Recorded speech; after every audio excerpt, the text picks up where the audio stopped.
评论简报。全球思想者的专业媒体，来自各大智库、顶级媒体评论简报，由6度团队整理而成。中国能否促成苏丹和平？外交官：中国有潜力在长达数十年的苏丹冲突中促成和平，尽管3个核心警告限制了它发挥建设性作用的程度。阿卜杜勒·加法尔·托比·奥绍迪 （Abdul Ghaffar Tobi Ashidi） 在外交官中写道。冲突集中在2个交战的军事派别上，其中一个在广泛的公众抗议活动后于去年被驱逐。近年来，苏丹发生了种族灭绝，国际社会谴责了这种暴力。然而，奥绍迪指出，中国长期以来倾向于避开容易发生冲突的国家的内部事务，并补充说，目前尚不清楚中国在苏丹的经济和政治利益是什么。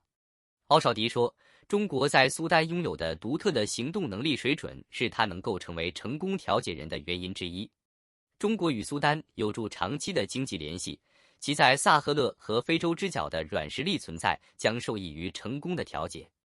然而，他还指出，其狭隘的眼光侧重于经济需求而不是政治，可能会看到以牺牲苏丹人民的过渡时期正意味代价的短期协定。近几个月来，中国在该地区的外交中变得更加活跃，最近提出了结束乌克兰战争的提议。但外交家指出，在前统治者奥马律·巴希尔倒台后，几乎没有迹象表明北京将在苏丹冲突中发挥积极作用。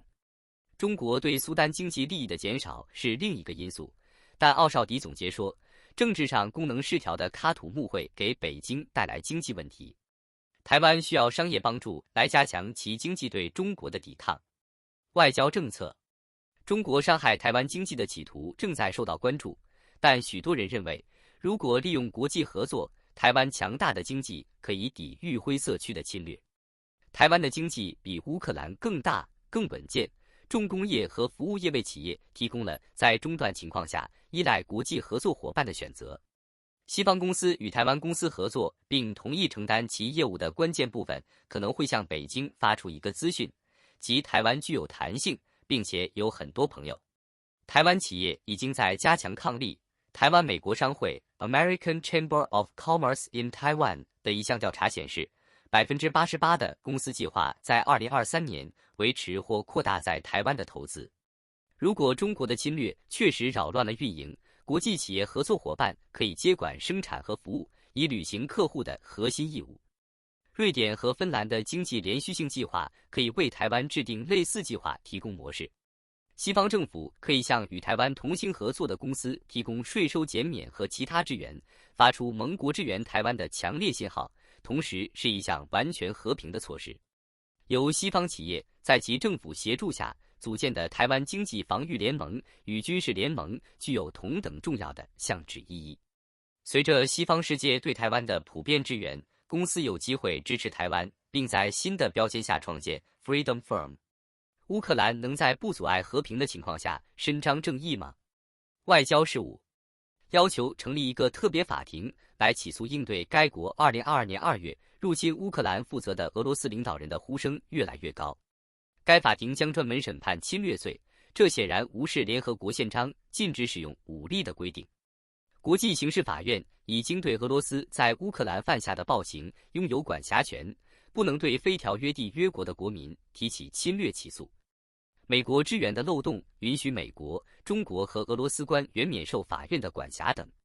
英国前首相戈登·布朗 （Gordon Brown） 认为，需要这样一个法庭来加强反对征服的规范，阻止未来的侵略者，并为战争的受害者伸张正义。新法庭的宣导者不同意该机构的形式，尽管他们同意俄罗斯的侵略不能在法庭上不受惩罚。许多人称赞这是纽伦堡新时刻。法庭指控战时领导人侵略的先例很少，尽管国际律师指出，二战后的国际军事法庭是一个成功的例子。国际刑事法院罗马规约在2002年生效时没有涵盖侵略罪。当这个问题在2010年得到解决时，美国坚持认为法院不能对针对非罗马规约缔约国国民的侵略指控行使管辖权。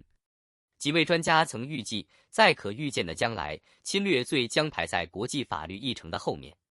建立侵略法庭的努力得到了著名西方学者、前官员和乌克兰宣导者的支援。支援法庭的论据从道义到实际不等，从阻止未来的侵略战争到承认在战争法技术上允许的行动中丧生的生命和财产。迄今为止，讨论往往主要集中在克服起诉技术障碍的不同模式上，同时掩盖了这些建议的不切实际性。尽管存在重大障碍，乌克兰及其伙伴继续敦促设立一个国际法庭。G7 数位部长峰汇聚交与中国的技术竞争。外交官 G7 数位和技术部长已同意与中国在技术竞争方面进行合作。他们在群马县高崎市的聚会上发表了部长宣言，其中6个部分确定了西方主要民主国家为保持其技术领先地位而关注的领域，其中包括促进跨境数据流和数据自由流动和信任、安全和有弹性的数位基础设施和数字竞争。部长们还指出，他们更加关注海底电缆的安全路线，重点是将这些安全路线扩展到志同道合的合作伙伴，包括发展中核心新经济体。美国需要的不仅仅是采矿工程师来解决其关键的矿产挑战。战略与国际研究中心，美国以及加拿大和澳大利亚等盟国面临住关键矿产开采所需的重要工人和人才短缺，许多先进技术和行业都依赖于这些矿山，特别是在能源转型、减缓气候变化和美国军事发展方面。到2029年，美国目前1半以上的采矿工作力将需要被替换。学位课程数量也在下降，入学人数下降，经验丰富的员工短缺和老龄化的员工走向退休。社会和政策制定者与矿产的重要性脱节，而公众对自然资源的教育较少，使情况更加复杂。加拿大和澳大利亚尽管是采矿业的领导者，但正在经历类似的问题。到2030年，加拿大的采矿业估计可能面临12万名工人的短缺。澳大利亚每年需要在采矿业找到8400名新工人，每年只有3至4千名工人接受培训。为了解决这些问题，必须关注早期教育，以教育后代了解自然资源，特别是高中生，投资开发新的矿产安全课程，以及为美国各地的政府和国际事务专案提供培训，以及提高矿物素养、民间社会的参与，特别是可以彻底参与，而不是只关注国内政策和教育的地方组织。美国政府可以通过支持创建高等教育的采矿和地质专案来提供说明，并分配州和国家矿产素养组织来创造更多的公众参与。如果不及时解决这些结构性问题，美国及其盟国将无法实现其气候目标和未来的工业计划。到底是谁的错？战略与国际研究中心，伊丽莎白·沃伦 D. Mark、J.D. Vance、ROH、Josh Hawley、Republican Missouri 反对美国贸易代表办公室 USTR 人员与亚马逊和谷歌等大型科技公司的代表就印太经济框架 IPEF 的数位贸易条款进行交谈。有关公司提供有争议的服务，并且最有能力解释任何政府提案及其可行性。政府官员有责任消除行业偏见，并根据更广泛的国家利益做出决定。右派和左派的建议不是围绕数字贸易提出太多要求，而是围绕隐私、数据当的语系化、内容审核、儿童保护和竞争规则的政府政策。参议员们担心，解决这些问题的贸易协定可能会使国会在未来采取行动变得更加困难。然而，这些都是棘手的问题。事实证明，协议难以捉摸，这是国会的失败，再加上他们阻止行政部门自行采取行动的努力。如果参议院的批评者认为美国贸易代表办公室会推进他们同意的立场，他们就不会那么沮丧。所以，这实际上是一个伪装成过程问题的政策论点。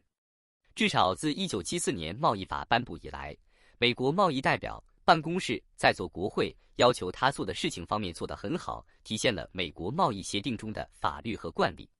批评者的问题是，他们不喜欢美国关于竞争政策的法律和实践，他们似乎没有投票权来改变它，并且他们之间不同意哪些改变是合适的。结果是，他们正在让美国贸易代表办公室及其一些前工作人员成为他们失败的鞭打男孩。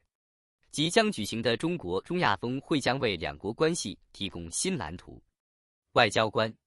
中亚各国总统将于下周在中国西安出席首次此类地区领导人会议。预计中国国家主席习近平将解决中国与该地区的关系问题。中国的一带一路倡议 BRI 在中国与该地区之间建立了直接联系，引发了对中国在那里的政治和安全愿望的更广泛讨论。这次会议恰逢广岛7国集团峰会，该峰会将重点关注俄罗斯在乌克兰的作用。中国公民遇袭后，巴基斯坦承诺加强安全。外交官，巴基斯坦总统阿里夫·阿尔维 Arif Alvi 承诺，在本周末由巴基斯坦外交部长比拉瓦尔·布托、扎尔达里 Bilawal Bhutto Zardari 主持的小型峰会之前，将改善在巴基斯坦从事数十亿美元的中国资助基础设施专案的中国公民的安全。预计中国外交部长秦刚和阿富汗塔利班任命的外交部长阿米尔汗穆塔奇将出席会议。三国将讨论核不扩散、安全和关键基础设施专案，包括中巴经济走廊，这是中国的一项倡议，旨在重建丝绸之路，并将中国与亚洲大陆其他地区联系起来。意大利现在将阴谋论作为国家政策。外交政策，根据外交政策的一篇文章，意大利总理乔治亚·梅洛尼 （Giorgia Meloni） 是第一位支援大替代理论的西欧领导人。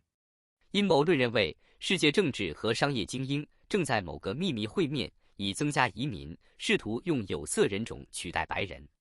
该理论的支援者包括一些种族主义袭击背后的极端分子，包括2019年克莱斯特彻奇袭击事件的肇事者和2021年在布法罗超市枪杀10名黑人的男子。梅洛尼对该理论的使用一直是意大利全国性辩论的主题，政府的行动表明倾向于限制移民和激励大家庭。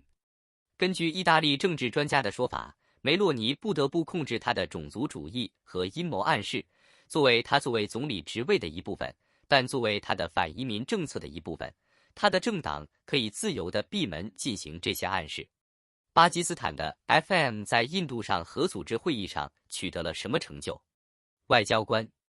巴基斯坦外交部长比拉瓦尔·布托、扎尔达里于5月4日至5日访问印度，参加上海合作组织会议。他与俄罗斯、乌兹别克、吉尔吉斯斯坦、哈萨克和中国的外交部长举行了会晤。然而，布托、扎尔达里与印度同行没有进行重大接触，并公开证实这次访问仅针对上合组织，不包括与印度的双边会谈。在印度于2019年8月单方面撤销第370条和第351条后，两国之间本已紧张的关系进一步恶化，这继续引起不满，因为巴基斯坦最初希望将此举作为恢复对话的起点进行审查。谢谢收看评论简报，请通过6dobrief.com订阅。